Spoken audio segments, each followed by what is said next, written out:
आदेश आदेश, माता काली को आदेश, भैरव बाबा को आदेश, सुख करनी दुखरनी माँ बूढ़ भवानी को आदेश।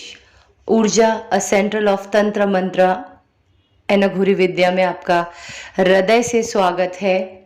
जिन लोगों ने भी ये चैनल सब्सक्राइब किया है उनको बहुत बहुत आशीर्वाद व प्रेम।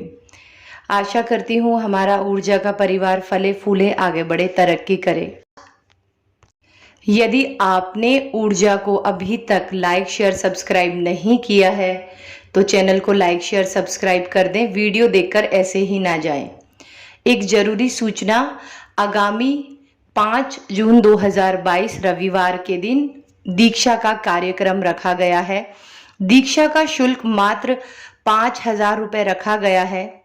जैसे दूसरे संस्थानों में यदि आप वहाँ दीक्षा का शुल्क पता करते हैं, पहले आप वहाँ पता कर लीजिए और कौन सी क्रियाएं वहाँ सिखाई जाएंगी ये भी पता कर लीजिए। 51,000, 71,000, 31,000 ये शुल्क है, क्योंकि यहाँ हमारे पास केंद्र में आए दिन बच्चों के ऐसे फ़ोन आ रहे हैं और दीक्षा के नाम पर उनसे ठगी की जा रही है।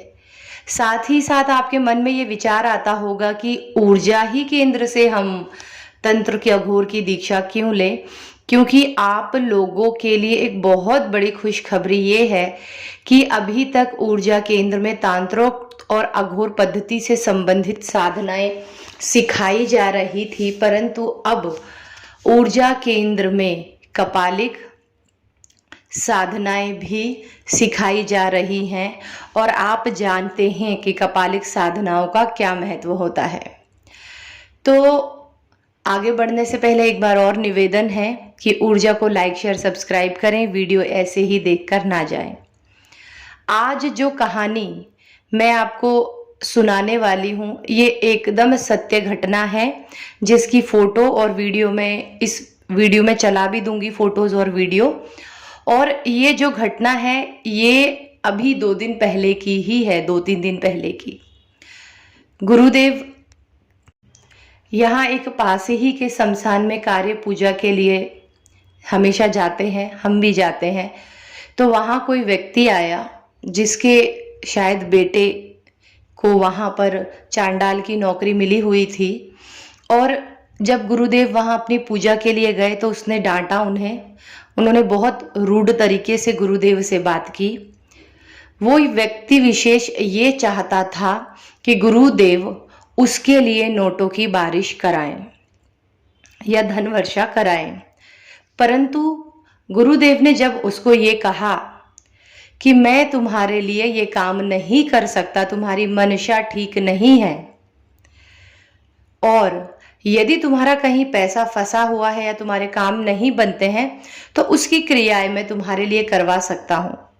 तो उस व्यक्ति ने बहुत ही बुरे व्यवहार किया हम लोगों के साथ में, और ये कहा कि आप आज जो भी यहाँ शमशान में भोग देते हैं वो भोग आप स्टैंड पर, जो शमशान के स्टैंड होते हैं जहाँ क्रियाएं करते हैं हम लोग, वहाँ ना रखें, बल्कि उस भोग को कचरे में डालकर जाएं। मैं इस स्थान पर कोई भी भोग सामग्री नहीं देख सकता।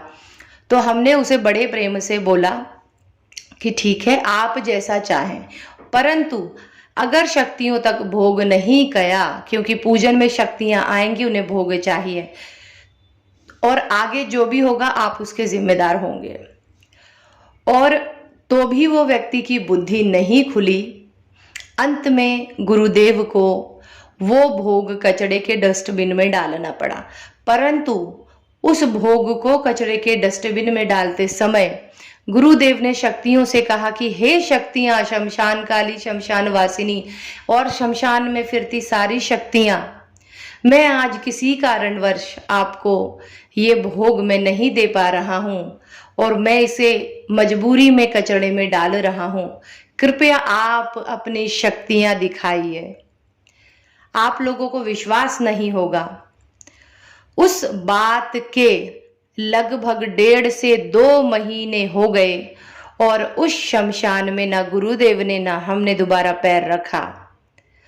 उस व्यक्ति ने, जिससे ने गुरुदेव से अभद्र भाषा में बात की, भोग को कचड़े में डलवाया उसने, 2 महीने तक उस शमशान में एक भी लाश, एक भी बॉडी नहीं आई। आप बताइए भक्तों, क्या ऐसा हो सकता है कि शमशान जैसी जगह पर एक भी बॉडी ना आए? कारण मात्र इतना था, शक्तियों का रूठ जाना। और उन शक्तियों ने उस शमशान पर बंधन लगा दिया था खुद ही से, क्योंकि हमारा कर्तव्य होता है काम करना। हम किसी को भी रास्ता दिखा सकते हैं, उस रास्ते पर चलना नहीं सिखा सकते। उस व्यक्ति के शमशान में एक भी बॉडी नहीं आई। उस व्यक्ति का एक भरा पूरा परिवार था, लगभग 12-13 लोग उस परिवार में रहते थे। और उस व्यक्ति का जो बेटा था, उसकी वो नौकरी थी शमशान की। जब बॉडी आती तो उसके लिए कफन का कपड़ा, हांडी, लकड़ी जलाने वाली और लाश रखने का जो स्टैंड, वो सब बेचकर उसका भरण पोषण होता था। और जब शमशान में बॉडी आना बंद हो गई तो उसके पूरे परिवार में हाय तौबा हो गई। पूरा परिवार भूखमरी की कगार पर आने लगा। लगभग 2 दिन पहले उस व्यक्ति के बेटे का फोन आया। उसने गुरुदेव से, हमसे क्षमा मांगी कि जो भी हमने किया है, हम आज इतने वर्षों से शमशान में रहते थे, हंसी खुशी रह रहे थे, कभी ऐसा होता नहीं था। लेकिन हे गुरुदेव, हे बापू, हे माँ, जब से आप लोग रूठ कर गए, और उस व्यक्ति के बेटे को तो पता भी नहीं था ये सारी घटना, जब से आप लोग रूठ कर गए, आपका पैर इस शमशान से निकला, शक्तियां भी चली गई जो हमारा भला करती थी। तो अब आप विश्वास करिए, जब एक चांडाल के साथ में शक्तियां, जो चांडाल आज कई वर्षों से उस शमशान को संभाल रहा है, उस शमशान की देखभाल करता है, उस शमशान से उस व्यक्ति के बच्चों का पेट भरता है, उसके एक अभद्र व्यवहार से शक्तियां रूठ गई, तो उस मनुष्य साधारण का क्या होगा? आपको ये कहानी सुनाने का अर्थ इतना ही है कि आप शक्तियों को मजाक में ना लें। शक्तियां कुछ भी कर सकती हैं। जब एक चांडाल की दुर्गति हो सकती है तो छोटे मोटे साधक, छोटे मोटे लोगों का क्या कहना? और हम लोगों ने उस व्यक्ति के शमशान पर कोई बंधन नहीं किया था, शक्तियों ने स्वयं से स्वयं बंधन कर दिया। देखिए शक्तियों का चमत्कार। और गुरुदेव व हम कल ही जाकर 2 दिन पहले उस व्यक्ति के बेटे से बात हुई कि बापू आप आइए, यहाँ पैर रखिए। और जिस समय हमने पैर रखा, उस समय ही वहां पर एक ताजा बॉडी आई। और उस हवन पर गुरुदेव ने उस बॉडी के ऊपर उस शमशान के बंधन को खोलने का हवन किया, जिसका वीडियो मैं आपको पोस्ट कर दूंगी और फोटो भी पोस्ट करूंगी। इस वॉइस ओवर के साथ साथ वो वीडियो भी चलेगी। तो बस आज इस कहानी में इतना ही। ये सत्य घटना है, अभी थोड़े ही समय की। वीडियो को अंत करने से पहले एक बार आपसे और निवेदन है कि आप चैनल को लाइक, शेयर, सब्सक्राइब करें। वीडियो थोड़ी बड़ी है पर पूरा सुने। दूसरी चीज, आगामी 5 जून 2022 रविवार को दीक्षा का कार्यक्रम रखा गया है, जिसका दीक्षा शुल्क 5000 है, जिसमें आपको आसन, मालाएं, दीक्षा की सामग्री मुफ्त में दी जा रही है। तो जल्दी से जल्दी रजिस्ट्रेशन कराएं।